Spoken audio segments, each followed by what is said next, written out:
One who slept while on a journey and did not know that he had become dark had 2,000 cubits in every direction. But these are the words of Rav Yochanan ben Nuri. But the comments say he only has 4 cubits.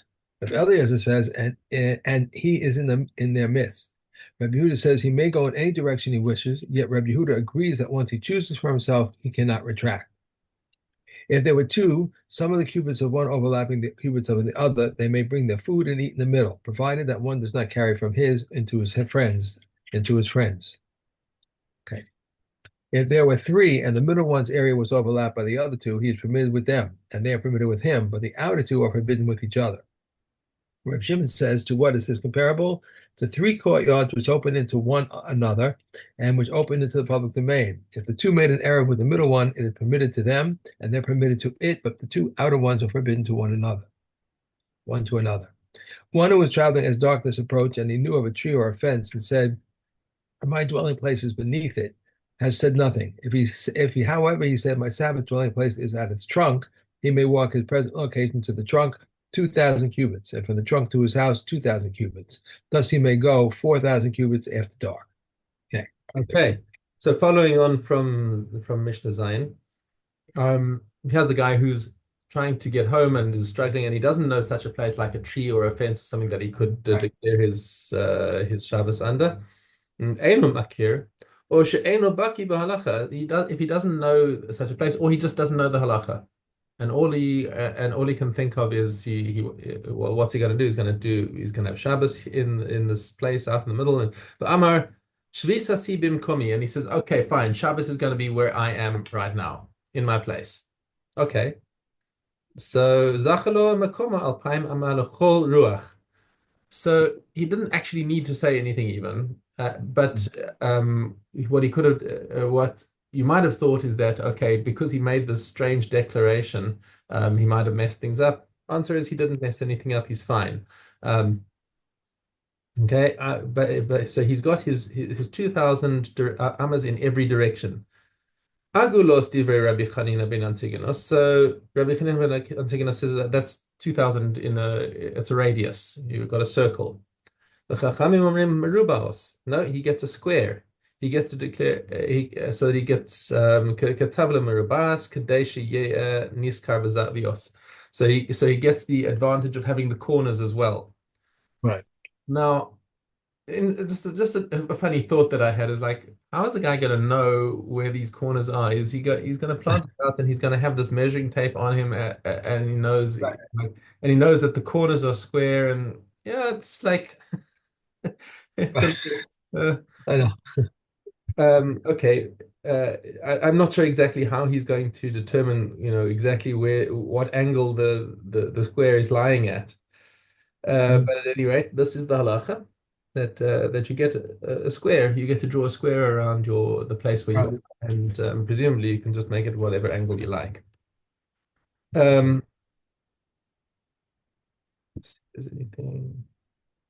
Okay. Says Mishnah Tes v'zohi she'amru ani ma'arev b'raglav. So this is exactly the case of how a poor person creates his erev techumen with his feet. Okay.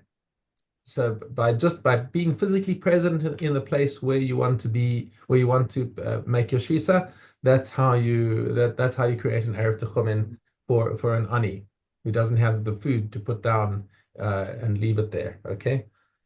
Amar Rabbi Meir, ani anu ein lanu ela ani, says only an ani has permission to make an erev like this, but Rabbi Meir holds that the ikar way of making an erev techumen is by putting down food.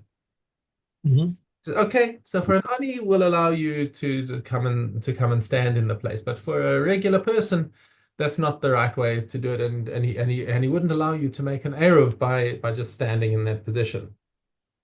Rabbi Yehuda Omer, echad ani, echad asher. It doesn't make a difference. Anyone can do this. Lo amru ma'arvin b'pas ela lahak ela la'ashir. So that's the most natural thing possible, says Rabbi Yehuda, that your Shabbos dwelling is determined by where you are at the advent of Shabbos. Okay, Mhm. that's the most natural thing in the world.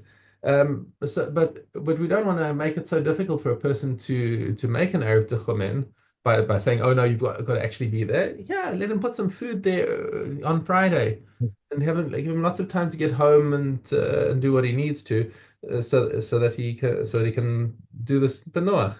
אלא רק אשר שלא יצא ויראה ברגליו, to make it so that you right.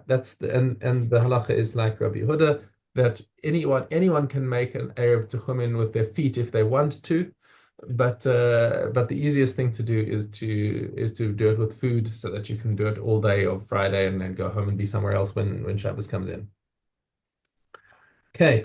מי שיצא ללך בעיר שמערבין בה והחזירו חברו. All right, so what the Mishnah hasn't explicitly laid out is that this is a guy who was delegated by a group of people in his city, um, who they said, listen, we heard that a certain chacham is going to the neighboring city, and we won't be able to get there on Shabbos if because it's more than 2,000 amas outside the tchum. But if we put an erev tchum in, then we'll be able to get there. So listen, Fred, will you please take some food for all of us and put it in between and declare an erev tchum for all of us. And Fred says, yes, boss, I'll go do it. So Fred gets out and he's on his way to the place where he's going to put down the erev tchum. And meanwhile, Fred meets Bob on the way coming in the other direction, and Bob says, "Listen, you should turn around. There's trouble up ahead. It's bad weather, or there's a band of wolves out there, or something like that. You shouldn't go any further." So what's the situation? This is now as Shabbos is coming in. So Fred says, "Okay, look, I still want to be able to make this erev tchum." So he hangs out in that space until Shabbos comes in. And what happens is, but he didn't put down the food. So what happens is, hu mutar lelech, right? But fine. So Fred has now got an erev tchum, and he's set his Shabbos shvisa down by that place. But v'chol b'nei ha'ir asurin divrei Rabbi Yehuda. So everyone else in the city is not allowed to go because he didn't put down the erev for them. Rabbi Meir Omer kol shehu yachol la'arev v'lo erev harei zeh chamer gamal. He says, no, not so much, because Rabbi Meir, remember in the previous Mishnah, says that he doesn't have the special dispensation of an ani, and Right. now put himself in this position where he's now physically present over there, and he didn't put down and he had the ability to put down the food, but he didn't put down the food. So now, says Rabbi Meir, now you've put yourself, you've fallen between two stools, and now I'm a supak if you actually made an erev or not, and now you're chamar gamal, which means you've got a camel pulling you this way and a donkey pulling you that way, and he's got the chumras of both places, which means he's Right. now narrowed down to the gap in between, the overlap between the two tchumin of where he lives and the place where he was standing. Okay, that is not the halacha. Of course, the halacha is like Rabbi Yehuda, that just being physically present is good enough to give you 2,000 amas in every direction. I have to laugh because the names you always use, they're not like Jewish names, Bob and Fred and Tom. Yeah, I do like to spice it up a little. I would like to like Chaim Yonkel or something like that. All right, Aleph Test. Yeah. They may surround the camp with three ropes, one above the other, provided that there not be 3 fists between one rope and another. The thickness of the ropes is more than a fist in order that they should be 10 fists. They may surround the camp with pickets, provided the place between one picket and the other is not 3 fists. They spoke of a caravan, and these are the words of Rabbi Yehuda. But the comments say they spoke of a caravan only because it is common. Only common. Right, okay. Any partition not consisting of a warp and a weft is not considered partition. These are the words of Rabbi Yossi ben Yehuda. But the comments say either of the two. 4 obligations were waived in a camp, and they may bring wood from anywhere. They may be moved from anywhere. They are exempt from washing hands, from demai, and from making an erev. They may elect slats around wells, double posts. 4 double posts, which seems like 8. These are the words of Rabbi Yehuda. The man says 8, which seems like 12, and 4 double posts and 4 single ones. Their height is 10 fists, their width 6, and their thickness any size whatsoever. And between them is the equivalent of two teams of 3 oxen, each with each. These are the words of Rabbi Meir. Rabbi Yehuda says 4, tied but not loose, and one enters and exits. Okay.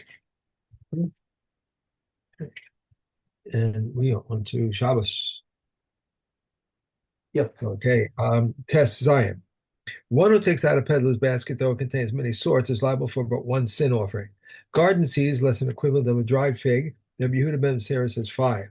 Cucumber seeds 2. Gourd seeds 2. The Egyptian bean seeds 2. A live kosher locust any side.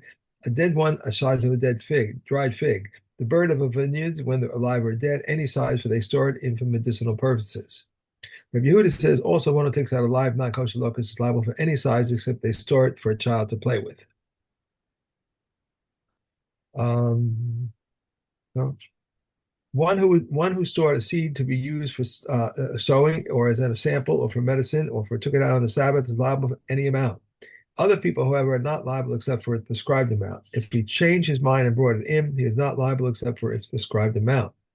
One who took out foodstuffs and placed them on the threshold, whether he himself subsequently returned and them took them out, or whether someone else took them out, he is exempt since he did not perform his work at one time. One who took out a basket which was full of produce and placed it on the outer threshold, even though the greater portion of the produce is outside, he is exempt until he takes out the entire basket. Yeah. Okay. Trumos.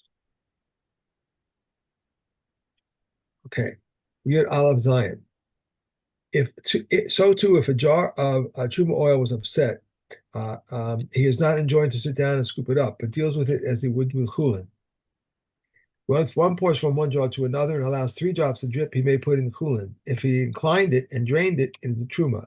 How much the truma ma'aser of the mind need to be required of him to take to the priest? An eighth of an eighth.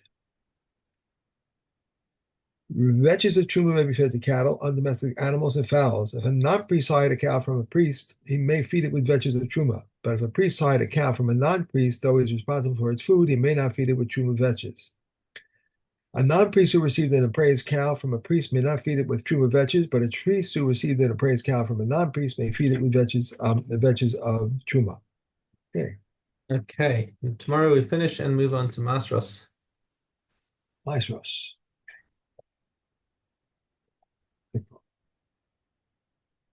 Vav Yud Aleph. Regarding basins in a bathhouse, if the lower one is full of drawn water and the higher one is full of valid water, there are 3 lugum opposite the hole. It's invalid.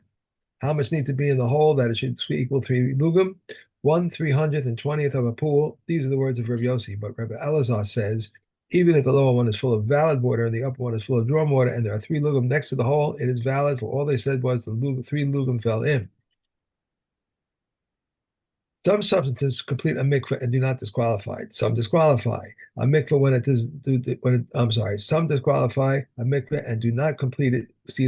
Some neither complete or disqualify. The following complete a mikveh and do not disqualify it: snow, hail, sleet, ice, salt, and liquid mud. Rabbi Kiva says, Rabbi Shmuel argued with me, saying snow cannot complete a mikveh, but the townspeople of Mediva testified in Rabbi Shmuel's name that he had said to them, "Go and bring snow and make a mikveh from the beginning." The Yochanan Nonori says hailstones are like water. How so do they complete a mikveh and not disqualify it? If a mikveh contains 40 soil as one, and a soil of these substances fell into it, it completes it. Thus they complete and do not disqualify. The following substances disqualify a mikveh and do not complete: water, whether tummy or tar, water in which fruits and vegetables have been soaked, or water in which they have been cooked, or milk that is not fermented.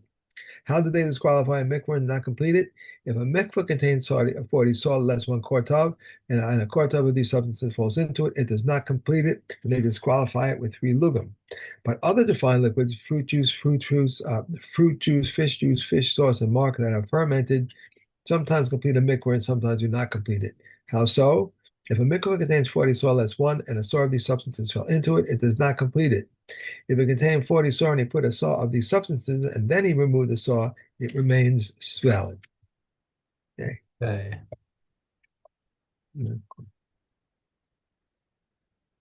Okay. Hey. One day that is mentioned in connection with it and its offspring means that the day follows the night. This is what Shlomo ben Zomer expounded. One day is mentioned in the account of the creation. And one day is mentioned in connection with it and its offspring. Just as the one day mentioned in the account of the creation, the day follows the night, so too the one day mentioned in connection with it and its offspring, the day follows the night.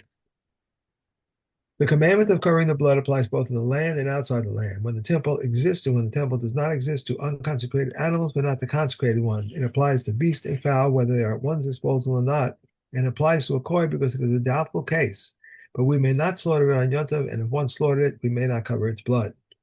If one slaughters it and is found to be a treifa, if one slaughters for idolatry or one slaughters unconsecrated animals inside the temple courtyard or consecrated ones outside, for he once slaughters a beast or a fowl sentenced to stoning, the mayor declares him obligated to cover the blood. But the common exempt him. If the slaughterer, I'm sorry, if he slaughtered it and it became a veil through his hand, or if he pursed his nostrils or tore out the throat organs, he is exempt from covering the blood. Okay, let me see. That's it, right? Yeah. Yeah, okay. All right. And so Olive tests. And so too for good. Miriam waited for Moses 1 hour, as it is stated, and his sister stationed herself from afar. Therefore, Israel delayed for her 7 days in the desert, as it is stated, and the people did not travel until Miriam was brought in.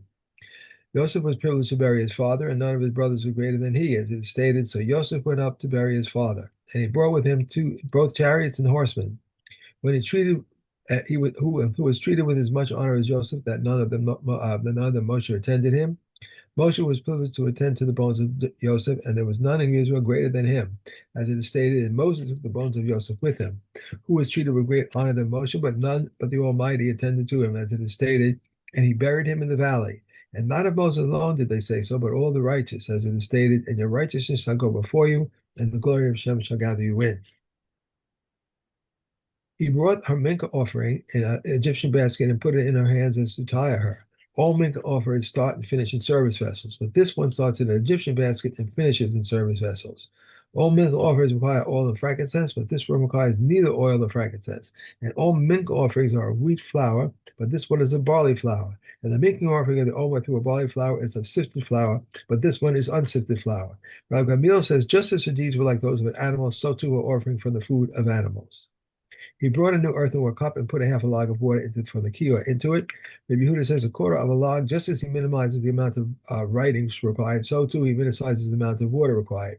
He entered the sanctuary and turned to his right, where there was one spot, 1 cubit by 1 cubit, with a marble flagstone and a ring fixed in it. And when he raised it, he took dust from beneath it. He had enough to be visible on the water, as it is stated, and the Kohen shall take dust from the dust that will be on the tabernacle floor and add it to water. Okay. Okay, and we're done. Very good. Maestros tomorrow, right? Masters tomorrow. Yeah.